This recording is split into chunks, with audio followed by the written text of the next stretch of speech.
Blessing ടുഡേയിലേക്ക് എല്ലാവർക്കും സ്വാഗതം. ഇന്ന് എല്ലാവരും സന്തോഷത്തോടു കൂടി ഇരിക്കുന്നു എന്നാണ് ഞാൻ വിശ്വസിക്കുന്നത്.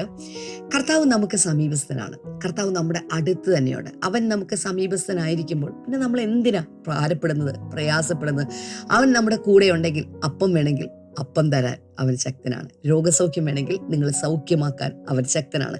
വീഞ്ഞു തീർന്നു പോയോ, ആ കുറവുകൾ പരിഹരിക്കാൻ അവൻ ശക്തനാണ്. കാരണം അവൻ നിങ്ങളുടെ സമീപസ്ഥനായിട്ടുണ്ട്. ദൂരെ അല്ല അവനായിരിക്കുന്നത്. എത്ര പേർ വിശ്വാസത്തോടെ ഒരു ആമേൻ പറയും? തുടർന്ന് ഇന്നത്തെ നമ്മുടെ സ്പോൺസേഴ്സിന് വേണ്ടി പ്രാർത്ഥിക്കാൻ പോകുകയാണ്. ഒരു കീ സ്പോൺസറാണുള്ളത്. എറണാകുളത്ത് നിന്ന് ജോ സെലസ്റ്റീൻ ആണ്. താങ്ക് യു ബ്രദർ ജോ. കർത്താവ് ധാരാളമായിട്ട് അനുഗ്രഹിക്കട്ടെ.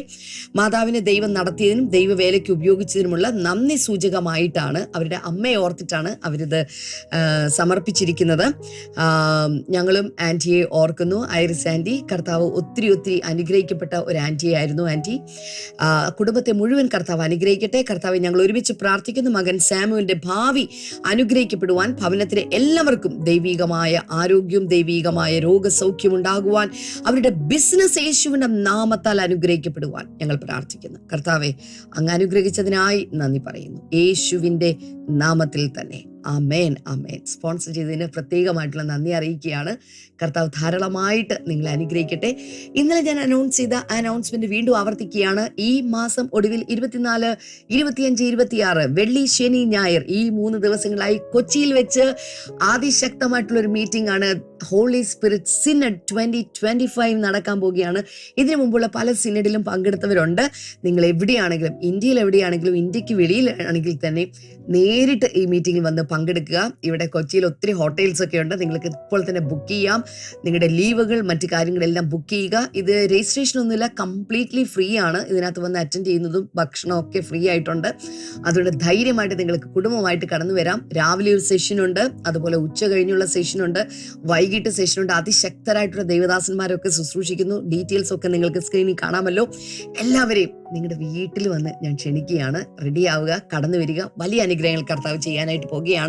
തുടർന്ന് നമ്മൾ ഇന്നത്തെ വചന സന്ദേശത്തിലേക്കാണ് കിടക്കാനായിട്ട് പോകുന്നത്. പേഴ്സണൽ വിഷൻ ഫോർ ലൈഫ് എന്നുള്ളത് നിങ്ങളുടെ വ്യക്തിപരമായ ജീവിതത്തിന് വേണ്ട ദർശനത്തെക്കുറിച്ചാണ് ഇന്ന് പാസ്റ്റർ ഡാമി നിങ്ങളെ പഠിപ്പിക്കാൻ പോകുന്നത്. വേഗത്തിൽ നമുക്ക് ഇന്നത്തെ സന്ദേശത്തിലേക്ക് കിടക്കാം.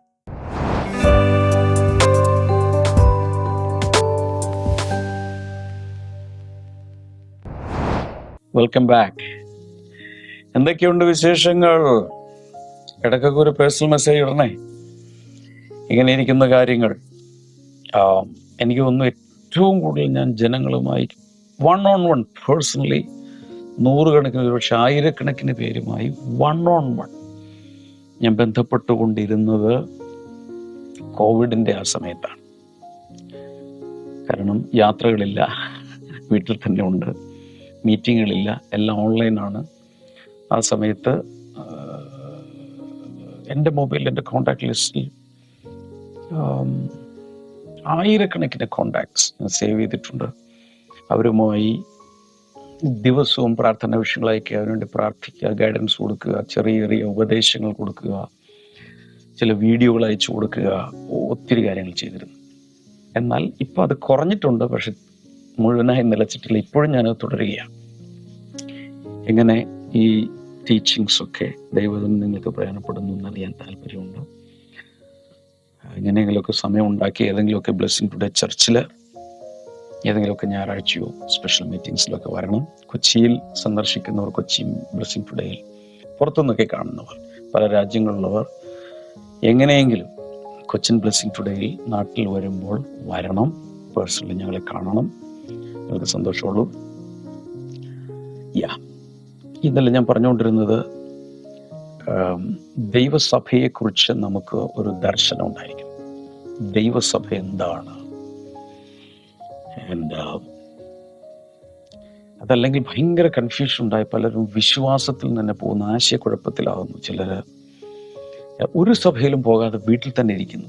പല സഭകളിൽ നിന്നും കൂട്ടായ്മകളിൽ നിന്നും ഉണ്ടായ മുറിവുകൾ, പ്രശ്നങ്ങൾ നിമിത്തം വളരെയധികം ഹാർട്ട് ബ്രോക്കൺ ആയിട്ടുള്ള ആളുകളുണ്ട്.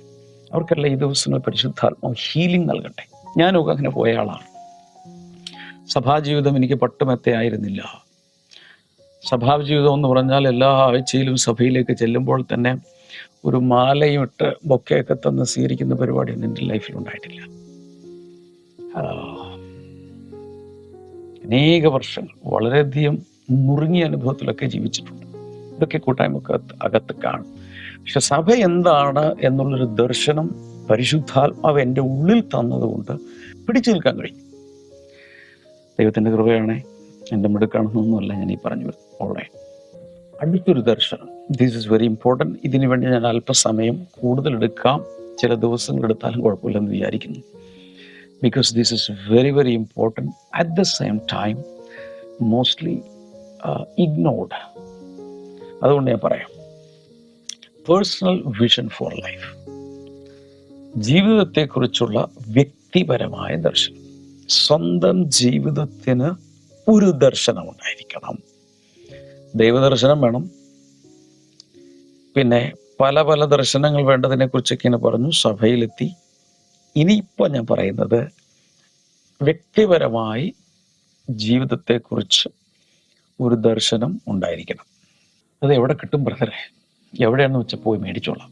എനിക്ക് പറഞ്ഞത് എന്താണ് ദർശനം ഇതിനെക്കുറിച്ചാണ് ഞാൻ പറയാൻ പോകുന്നത്. ഏതൊരു വ്യക്തി, ഈ ഭൂമിയിൽ ജീവിക്കുന്ന ഏതൊരു വ്യക്തിക്കും നല്ല രീതിയിൽ അങ്ങോട്ടും ഇങ്ങോട്ടും നടക്കണമെങ്കിൽ കാഴ്ച വേണമെന്ന് പറഞ്ഞു. കർത്താവ് വിഷൻ കൊടുത്തിരിക്കുന്ന ആർക്കാണ്? സഞ്ചരിക്കേണ്ട ജീവജാലങ്ങൾക്ക് മാത്രമേ കൊടുത്തിട്ടുള്ളൂ. മരങ്ങൾക്കില്ല, ചെടികൾക്കില്ല, വള്ളിച്ചെടികൾക്കില്ല, പുല്ലിനില്ല. എവിടെയെങ്കിലുമൊക്കെ ചുമ്മാ നിൽക്കേണ്ട മൗണ്ടൻസ്, പർവ്വതങ്ങൾക്കൊന്നും കണ്ണില്ല. എന്നാൽ അങ്ങോട്ടും ഇങ്ങോട്ടും നടക്കേണ്ടത് പക്ഷികൾ, മൃഗങ്ങൾ, മനുഷ്യർ, ഇവർക്കൊക്കെ കണ്ണുകളുണ്ട്. ഇത് സൈറ്റാണ്. അതിനെ നമ്മൾ വിഷൻ എന്ന് പറയുമെങ്കിലും ഒഫ്താൽമോളജിസ്റ്റുകളും അവരുടെ ഭാഷയിലൊക്കെ വിഷൻ 2020 വിഷൻ, അതിൻ്റെ പവർ എത്ര, അതിൻ്റെ വിഷൻ എത്ര, ഇതൊക്കെ പറയുമെങ്കിലും ശരിക്കുള്ള ദർശനം എന്ന് പറയുന്നത് ഇതൊന്നുമല്ല. ചാൾസ് സിൻഡ്രോളിൻ്റെ നിർവചനം ഞാൻ വായിച്ചു കേൾപ്പിച്ചു കഴിഞ്ഞ ദിവസം. എന്നാൽ സ്വന്തം ജീവിതത്തെക്കുറിച്ചൊരു ദർശനം വേണം. ഈ ദർശനം ഇല്ലെങ്കിൽ മുന്നോട്ട് ജീവിക്കുവാൻ, എങ്ങനെയാണ് ഞാനതിനെ പറയേണ്ടത്, മുന്നോട്ട് ജീവിക്കുവാനുള്ള ഒരു ഇൻസ്പിറേഷൻ, മോട്ടിവേഷൻ, മുന്നോട്ട് ജീവിക്കുവാനുള്ള ഒരു ഇൻതൂസിയാസം, ഒരു ഒരു ഒരു ഒരു ഒരു പുഷ് ഉണ്ടാവില്ല ദർശനമില്ലെങ്കിൽ. ഈ ദർശനം ദൈവമക്കളാണെങ്കിൽ ദൈവത്തിൽ നിന്ന് വേണം മേടിക്കാൻ. കർത്താവിനോട് പ്രാർത്ഥിച്ച് പരിശുദ്ധാത്മാവിലൂടെ വേണം ഇത് കിട്ടാൻ. ഞാൻ കഴിഞ്ഞ ദിവസങ്ങളൊക്കെ പറഞ്ഞ പോലെ വിഷൻ ഗീവ്സ് യു ഡയറക്ഷൻ. ദർശനമുണ്ടോ അതിനൊരു മാർഗരേഖയും കിട്ടും. ആ ദർശനത്തിൽ എത്തുവാനുള്ള ഡയറക്ഷൻസും കിട്ടും.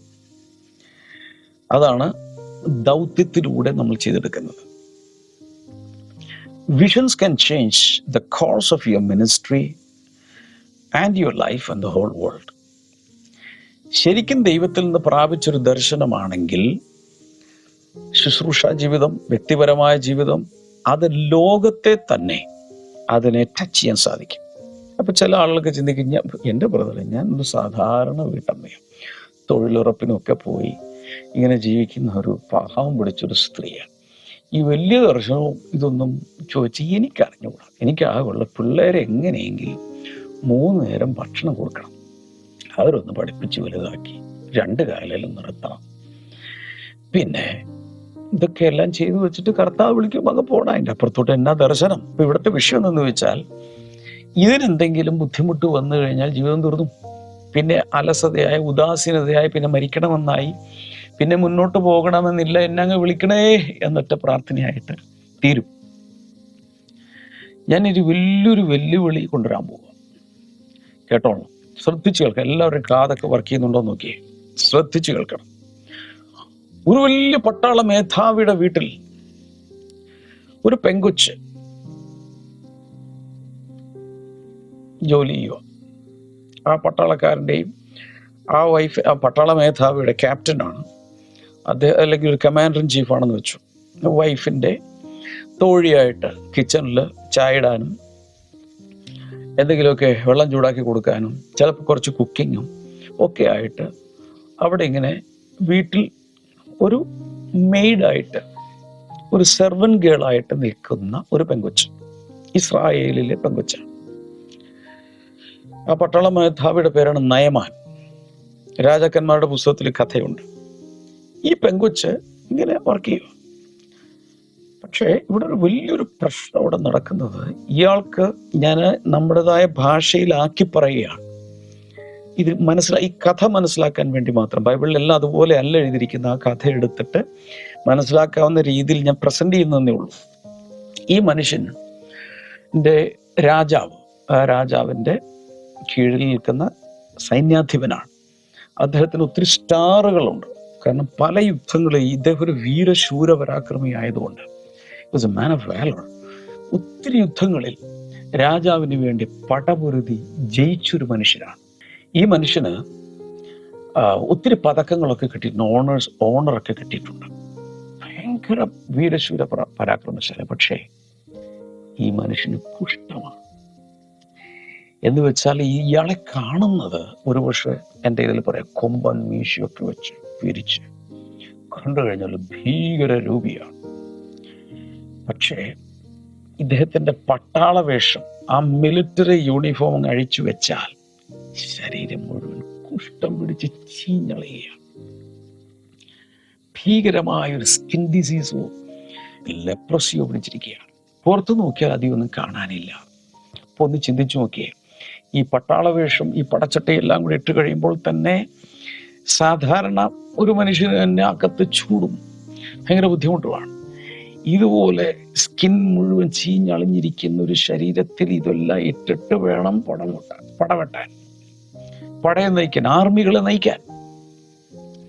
എല്ലാ ദിവസവും വീട്ടിൽ വരുമ്പോൾ ഈ കൊച്ചിന് മനസ്സിലായി ഇയാളൊരു ഭയങ്കര സംഭവമാണെങ്കിലും രാജ്യങ്ങളെ പിടിച്ചടക്കുന്ന, പടകളെ ഓടിക്കുന്ന, കോൺകർ ചെയ്യുന്ന ഒരു വിന്നറാണെങ്കിലും തൻ്റെ വ്യക്തിപരമായ ജീവിതത്തിൽ കുഷ്ഠം പിടിച്ച് ദുഃഖിച്ച് നീറുന്ന ആ അവസ്ഥ ഈ പെങ്കൊച്ചു കൊണ്ട്. ഈ പെങ്കൊച്ചു പ്രാർത്ഥിക്കാൻ, കർത്താവേ ഞങ്ങളുടെ സാറിന് ഒരു സൗഖ്യം കൊടുക്കണേ, സൗഖ്യം കൊടുക്കണേ. ഇവളിന്ന് പ്രാർത്ഥിക്കുക. അങ്ങനെ പ്രാർത്ഥിക്കുമ്പോൾ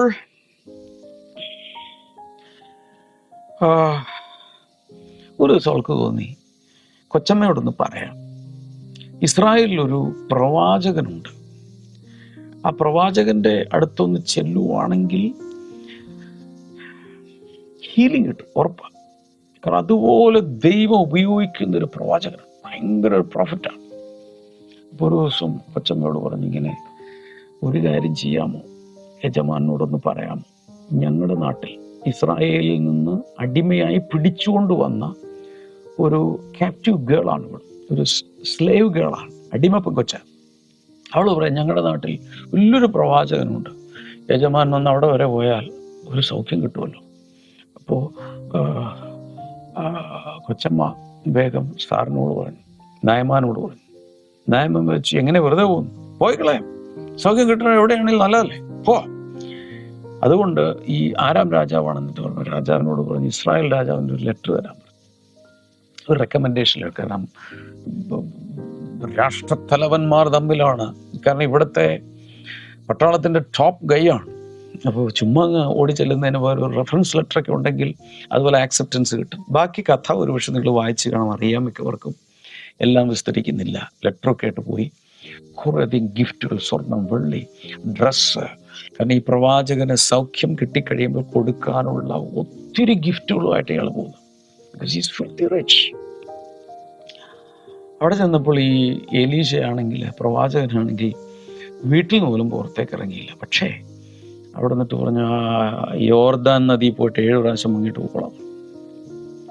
അതും നേരിട്ടല്ല പറഞ്ഞ്, ശിഷ്യനെ വിട്ട്, ഗേഹസി തൻ്റെ അസിസ്റ്റന്റിനെ വിട്ടിട്ടാണ് പറഞ്ഞു. ഇയാൾക്ക് ഭയങ്കര ദേഷ്യമായി. എന്താ, ഒരു റോയൽ രീതിയിൽ ഞാൻ വന്നിട്ട് എന്നെ ഒന്ന് നേരിട്ട് കാണാൻ പോലും ഈ ദൈവദാസൻ എന്ന് പറയുന്ന പ്രവാചകന് സാധിക്കില്ലെങ്കിൽ, യു ആർ സോ ആംഗ്രി, എടുക്കടാ, പോവാ, തിരിഞ്ഞു പോവാ. പക്ഷേ കൂടെയുള്ള ബാല്യക്കാര്, ഒരു ചെറുക്കൻ പറഞ്ഞു, അസിസ്റ്റന്റ് പറഞ്ഞു, വേറൊന്നും പറഞ്ഞില്ലല്ലോ യജമാനെ, ഒന്ന് പോയി മുങ്ങാനല്ലോ പറഞ്ഞുള്ളൂ, നമുക്കൊന്ന് ടെസ്റ്റ് അടിക്കാം, ഒന്ന് പോയങ്ങ് മുങ്ങിയേക്കാം, എന്തിനാ അതിനിങ്ങനെ ദേഷ്യപ്പെടുന്ന, ചൂടാകുന്ന എന്തിനാ, സൊല്യൂഷൻ അല്ലേ പറഞ്ഞു, നമുക്ക് പോവാം. അങ്ങനെ മുങ്ങി 7 പ്രാവശ്യം മുങ്ങി. അവൾ പറയുന്നത് തൻ്റെ ശരീരം ഒരു ബാലൻ്റേതുപോലെ, ഒരു യങ്സ്റ്റേഴ്സിൻ്റെ പോലെ, അല്ലെങ്കിൽ ചെറുപ്പം പിള്ളേരുടെ പോലെ സ്കിന്നങ്ങ് എന്ന് വെച്ചാൽ ചുളിവും എല്ലാം പോയി 7-ാം പ്രാവശ്യം പൊങ്ങുമ്പോൾ കംപ്ലീറ്റ് ഹീലിംഗ്. എന്തിനാ ഞാനിത് പറഞ്ഞത്? കിച്ചൻ്റെ അകത്ത് ഇന്നും നമുക്ക് അവളുടെ പേരറിയില്ല, ബൈബിളിലില്ല. ഈ ഒരു പെൺകുട്ടി കിച്ചനകത്ത്, ഒരു വലിയ പട്ടാള മേധാവിയുടെ കിച്ചനകത്ത് കൊച്ചമ്മയെ സെർവ് ചെയ്തുകൊണ്ടിരിക്കുമ്പോൾ പ്രാർത്ഥനാ ജീവിതമുള്ളത് കൊണ്ടും ദൈവമായി ബന്ധമുള്ളത് കൊണ്ടും ദൈവത്തിൽ വിശ്വാസമുള്ളതുകൊണ്ടും ദൈവത്തിൻ്റെ രോഗസൗഖ്യത്തിൽ വിശ്വാസമുള്ളതുകൊണ്ടും ദൈവത്തിൻ്റെ പ്രവാചകന്മാരെ ഉപയോഗിക്കുന്ന വിശ്വാസമുള്ളത് കൊണ്ടും അവൾ പറഞ്ഞ ചില വാക്കുകൾ നിമിത്തം പട്ടാള മേധാവിയെ തൊട്ടു, രാജാക്കന്മാരെ തൊട്ടു, ആ ഹീലിംഗ് ഇന്നും ലോകരാജ്യങ്ങളിൽ പ്രസിദ്ധമാണ്. അവൾ വേൾഡിനെ തൊട്ടു. കേട്ടില്ലല്ലേ? അവൾ വേൾഡിനെ തൊട്ടു, തലമുറകളെ തൊട്ടു, നമ്മളെ തൊട്ടു. ഒരു കൊച്ചു പെൺകുട്ടി. ഹലോ കൊച്ചമ്മേ, കിച്ചൺ മാത്രം ലോകമായി, ഇതാണ് എൻ്റെ ലോകം എന്ന് പറഞ്ഞുകൊണ്ട് ഈ കിച്ചണിൽ അങ്ങോട്ടും ഇങ്ങോട്ടും കുക്ക് ചെയ്ത് മാത്രം നടക്കുന്ന കൊച്ചമ്മേ, പെൺകൊച്ചേ, സെർവന്റ് ഗേൾസ്, മെയ്റ്റ്സ്,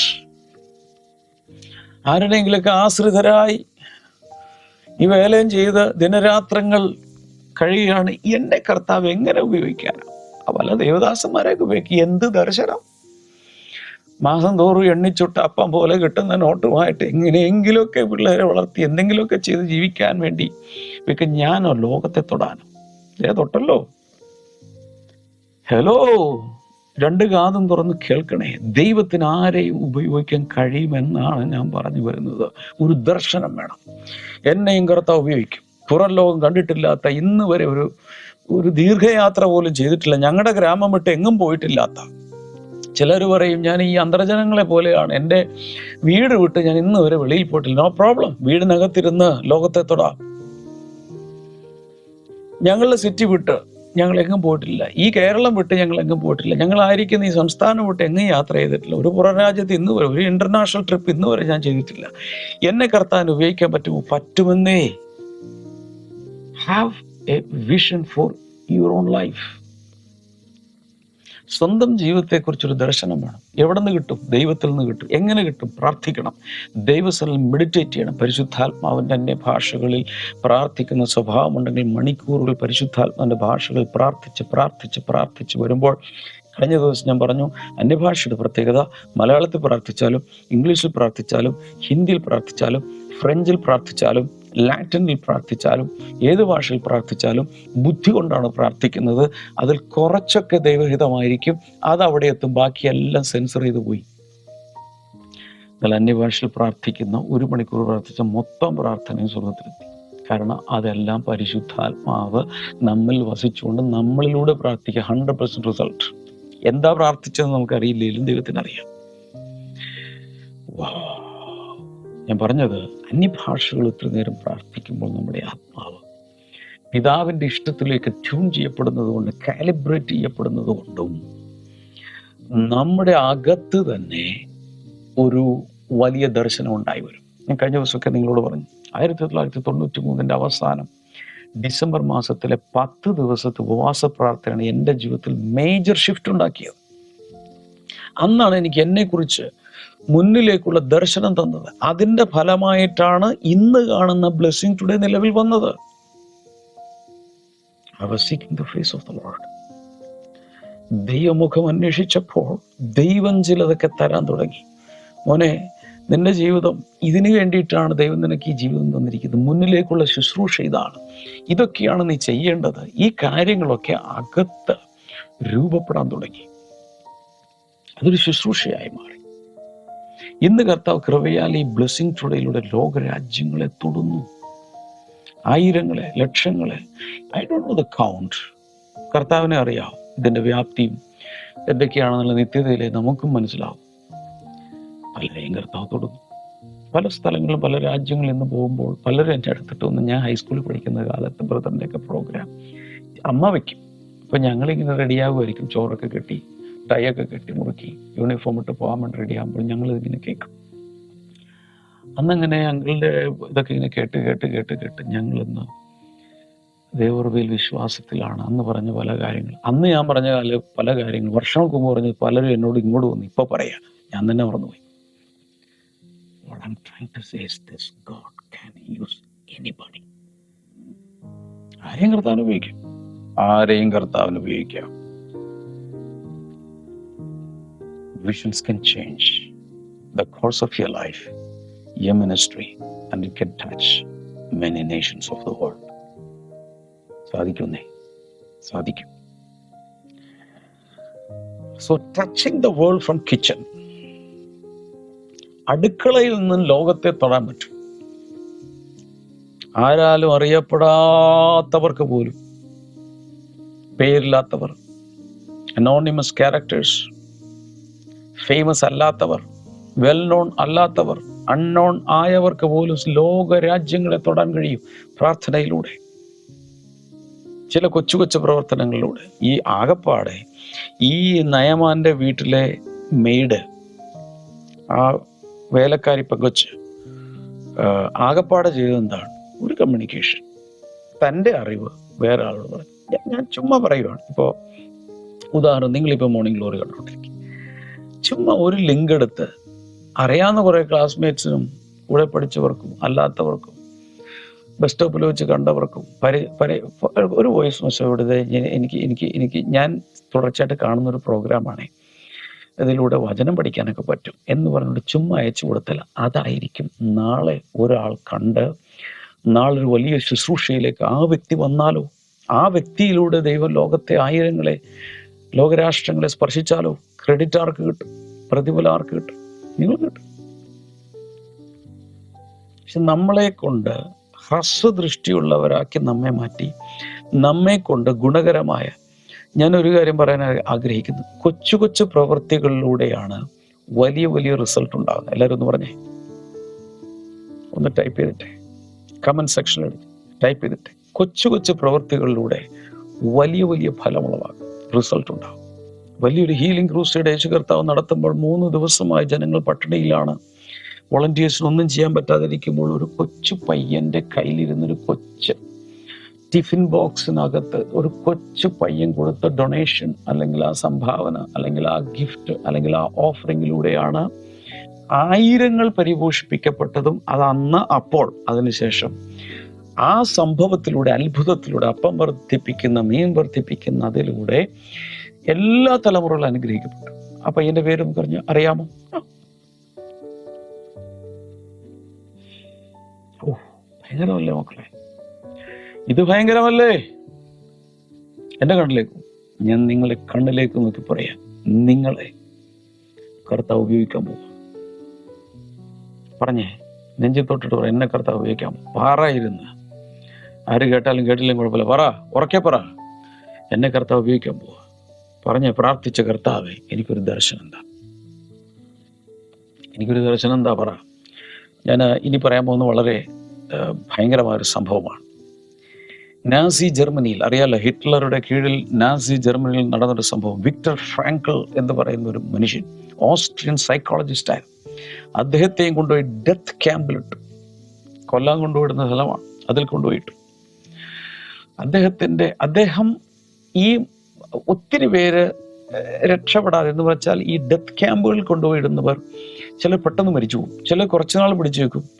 മാനസികമായും ശാരീരികമായും എല്ലാ നിലകളിലും തകർന്ന് അവർ മരിച്ചു വീഴും. എന്നാൽ ഈ മനുഷ്യൻ സർവൈവ് ചെയ്തു. അപ്പൊ അതിനെക്കുറിച്ച്, അങ്ങനെ സർവൈവ് ചെയ്ത, നാസി ഡെത്ത് ക്യാമ്പ് സർവൈവ് ചെയ്ത ചില ആളുകളിൽ അദ്ദേഹം പഠനം നടത്തി. അദ്ദേഹം ചില പാരാമീറ്റേഴ്സ് നോക്കി. ഹെൽത്ത്, ആരോഗ്യമുള്ളവർ പിടിച്ചു നിന്നു. വൈറ്റാലിറ്റി, ചുറുചുറുക്കും ഓജസ്സുമുള്ളവർ പിടിച്ചു നിന്നു. ഫാമിലി സ്ട്രക്ചർ, അവരുടെ കുടുംബത്തിന്റെ ഘടന കൊണ്ട് പിടിച്ചു നിന്നു. ഇന്റലിജൻസ്, ബുദ്ധി വൈഭവമുള്ളവരാണോ പിടിച്ചു നിന്നത്? സർവൈവൽ സ്കിൽസ് ഉള്ളവരാണോ പിടിച്ചു നിന്നത്? അദ്ദേഹം അവസാനം ഒരു ഏറ്റവും പ്രധാനപ്പെട്ട ചില ഫാക്ടേഴ്സ് കണ്ടെത്തി. അദ്ദേഹം പറയുന്നത്, the single most significant factor was a sense of future vision. That is some important work left to do. ഇതാണ് ഏറ്റവും പ്രധാനപ്പെട്ട ഘടകം അദ്ദേഹം കണ്ടെത്തി. എന്ന് വെച്ചാൽ ഭാവിയിലേക്കുള്ളൊരു ദർശനമുള്ളവരാണ് ഈ ഹിറ്റ്ലറുടെ കീഴിലുള്ള ഡെത്ത് ക്യാമ്പുകൾ സർവൈവ് ചെയ്ത് അതിൽ നിന്ന് പുറത്തു വന്നത്, ജീവനോടെ പുറത്തു വന്നത്. അല്ലാത്തവരെല്ലാം അവരെ തല്ലിക്കൊല്ലാതെ തന്നെ ചുമ്മാ പിടഞ്ഞു വീണ് മരിച്ചു, ഹൃദയം തകർന്നു മരിച്ചു. എന്നാൽ ഇതിൽ നിന്നും എനിക്ക് പുറത്തു വന്നിട്ട് ഈ ഭൂമിയിൽ എനിക്ക് ചിലതൊക്കെ ചെയ്യാനുണ്ട് എന്നൊരു വിഷൻ ഉണ്ടായിരുന്നവരെല്ലാം രക്ഷപ്പെട്ടു. അവരതിനെ, വലിയ പീഡനങ്ങളും മാനസിക പീഡനങ്ങളും ഒക്കെ ഉണ്ടായിരുന്നിട്ടും അവരതിനെ സർവൈവ് ചെയ്തു. അതായത് ചില പ്രധാനമായ ചില കാര്യങ്ങൾ കൂടി എനിക്ക് ചെയ്തു തീർക്കാനുണ്ട്. പറഞ്ഞേ, ഇനിയും കുറച്ച് നല്ല കാര്യങ്ങൾ, പ്രധാനപ്പെട്ട കാര്യങ്ങളൊക്കെ എനിക്ക് ചെയ്തു തീർക്കാനുണ്ട്. പറഞ്ഞേ, വാഗോണ്ട് പറ, ടൈപ്പ് ചെയ്യുക, എഴുത്. അങ്ങനെ ഒരു ദർശനമുള്ളവരാണ് ജീവിതത്തിൽ മുന്നിലേക്ക് പോകുന്നതും ദീർഘായുസ് ഉണ്ടാകുന്നതും. അവരെങ്ങനെയും ഏത് പ്രശ്നങ്ങളെയും തരണം ചെയ്യും. എന്തുകൊണ്ട്? കഴിഞ്ഞ ദിവസം ഞാൻ പത്രത്തിൽ വായിച്ചു, വിദ്യാർത്ഥികളുടെ സ്റ്റുഡന്റ് കമ്മ്യൂണിറ്റിയിൽ ആത്മഹത്യ നേരെ ഇരട്ടിയായി. കഴിഞ്ഞ വർഷത്തേക്കാൾ ഈ വർഷം ഇരട്ടിയായിരിക്കുന്നു. രാജ്യമെങ്ങാണ്ട്, ഇന്ത്യ മൊത്തം. നമ്മൾ ശ്രദ്ധിക്കേണ്ട ഒരു മേഖലയാണ്. വിദ്യാർത്ഥികൾക്ക് അവരുടെ ആ പ്രഷർ വരുമ്പോൾ എന്ത് കാരണം, ചില പരാജയപ്പെട്ടിട്ടായിരിക്കും, മാർക്ക് കുറഞ്ഞിട്ടായിരിക്കും, വീട്ടിൽ കിട്ടുന്ന ഇതാകാം, relationship issue, boy friend girl friend issue ആകാം, വളവർ കൂടിക്കൊണ്ടിരിക്കുക. ഇതിനെല്ലാം കാരണം ഒരു ബ്രേക്കപ്പ് വന്നാലും ഫെയിലിയർ വന്നാലും ചിലർ പിടിച്ചു നിൽക്കും. എന്തുകൊണ്ടാണ്? ഇതൊക്കെ പോയാലും എനിക്ക് ചില കാര്യങ്ങൾ ഈ ഭൂമിയിൽ ചെയ്തു തീർക്കാനുണ്ടെന്നേ. നിങ്ങൾ കണ്ടോ? ഇന്ന് പ്രാർത്ഥന ആരംഭിക്കണം. കർത്താവേ, എൻ്റെ ജീവിതത്തെക്കുറിച്ചുള്ള ദർശനം എന്താണ്? പരിശുദ്ധാത്മാവ് എനിക്ക് കാണിച്ചു തരണമേ. പ്രാർത്ഥിക്കാൻ തുടങ്ങുക. അതായിരിക്കട്ടെ നിങ്ങളുടെ മുഖ്യ പ്രാർത്ഥന വിഷയം. ഇത് കിട്ടിയിട്ട് ഇനി പരിപാടിയുള്ളൂ. അതില്ലാത്തവരൊക്കെ സാഹചര്യങ്ങളുടെ സമ്മർദ്ദത്തിൽ അവരുടെ ജീവിതം പൊലിഞ്ഞു പോകും. എൻ്റെ ഇത്രനാളത്തെ ജീവിതത്തിൽ മുന്നോട്ട് ജീവിക്കാൻ ഒരു സാധ്യതയുമില്ലാത്ത രീതിയിൽ പ്രശ്നങ്ങളോട് ഞാൻ പോയിട്ടുണ്ട്. അതെല്ലാം ഇതിലൊന്നും വിളിച്ചു പറയാൻ സാധ്യമല്ല. ഉണ്ടെന്നങ്ങ് അറിഞ്ഞാൽ മതി. ഇന്ന് നിലനിൽക്കുന്നത് എനിക്കിനിയും ചിലതൊക്കെ കർത്താവിന് വേണ്ടി, ദൈവരാജ്യത്തിന് വേണ്ടി ചെയ്തെടുക്കണമെന്നുള്ളൊരു സാധനാകത്ത് ഇങ്ങനെ ജ്വലിച്ചുകൊണ്ടിരിക്കുകയാണ്. കഴിഞ്ഞിട്ട് യേശുവിൻ്റെ നാമത്തിൽ ജനങ്ങൾ അനുഗ്രഹിക്കുന്നു. അതുണ്ടാകട്ടെ. രോഗികൾ സൗഖ്യമാകട്ടെ. ശരീരത്തിലുള്ള എഡിമ, സ്വെല്ലിംഗ് വറ്റിപ്പോകട്ടെ. ക്യാൻസർ സൗഖ്യമാകട്ടെ. തീരാരോഗങ്ങൾ, ആർത്രൈറ്റിസ് സൗഖ്യമാകട്ടെ. വിട്ടുമാറാത്ത കോഫ്, ചുമ യേശുവിൻ്റെ നാമത്തിൽ പോകട്ടെ. ബ്രോങ്കൽ പ്രോബ്ലംസ് മാറിപ്പോകട്ടെ. വലിയ വിടുതൽ കർത്താവ് കൽപ്പിച്ചതിനായി നന്ദി. യേശുവിൻ്റെ നാമത്തിൽ ആമേൻ. God bless you. See you tomorrow. Bye-bye.